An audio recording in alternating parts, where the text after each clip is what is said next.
After 8 years, this NDP Liberal Prime Minister is not worth the cost. He's not worth the cost of food, which has had the worst inflation in over 4 decades, with 2 million people, a record-smashing number, lining up at food banks across the country. Chaos breaking out the other day at the food bank in Montreal, where the police were forced to intervene as the food had run out and many stomachs were still hungry, waiting in line.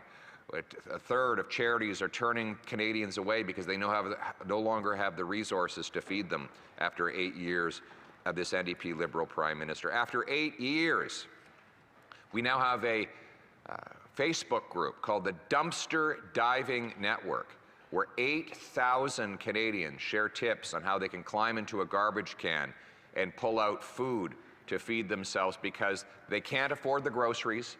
There's nothing left on the shelves at the local food bank, and therefore people have to go digging in garbage. This is the dumpster economy that the NDP Liberal Prime Minister has given us after 8 years.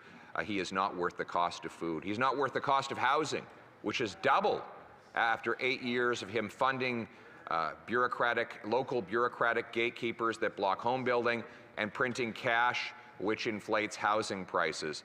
After 8 years, he's not worth the cost of taxes. He punishes work.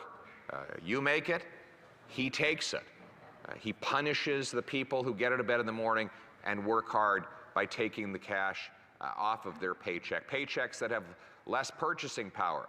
Because after 8 years of doubling the debt and printing $600 billion of new cash, he's caused the worst inflation in 4 decades. That has spiked interest rates, which now forces many Canadians to sell their homes or face bankruptcies, which themselves are rocketing higher.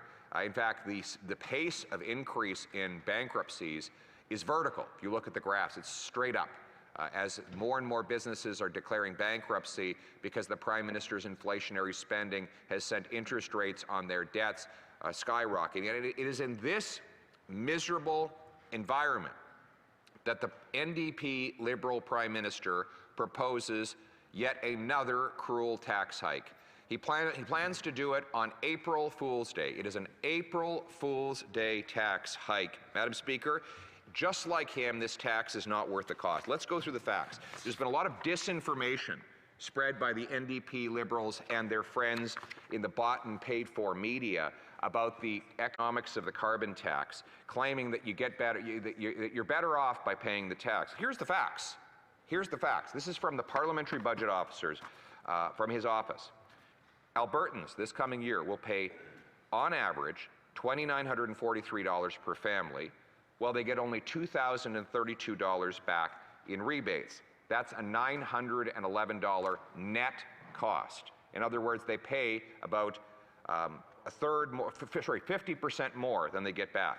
In Saskatchewan, the average family will pay $2,618 this coming year and get only $2,093 back, a net cost of $525. In Manitoba, they will pay $1,750 and get back only $1,250 for a net cost of $500. In Ontario, the average family will pay $1,674 and only get back $1,047, a net cost of $627. In Nova Scotia, they will pay $1,500 and get back $963 for a net cost of over $500. In Prince Edward Island, they pay $1,605 and get back only $1,055 for a net cost of $550. And in Newfoundland, they will pay $1,874 and get only $1,497 back for a net cost of $377. I dare the Liberal media, who've been pushing this disinformation, to contact the parliamentary budget officers, officials, and run all those numbers by him. Ask him if I have it right, because we already did, and he confirmed what we do. So why does this matter? Because we have to stop the disinformation. The disinformation that has not only polluted the debate, but sent countless people to food banks as they cannot afford to pay their bills. The disinformation, which will grow in importance as the Prime Minister quadruples the carbon tax, And the gap between the cost of the tax and the rebate people get back grows massively, forcing more people to live in these awful tent cities and lose their homes, forcing seniors to choose between eating and heating as they shiver hungry in the cold in their modest homes. Madam Speaker, that disinformation is dangerous. It must be corrected, because the truth is that the carbon tax is just like the Prime Minister. It is not worth the cost. Only common sense Conservatives will spike the hike on April 1st, and after the carbon tax election, we will axe the tax. Let's bring it home.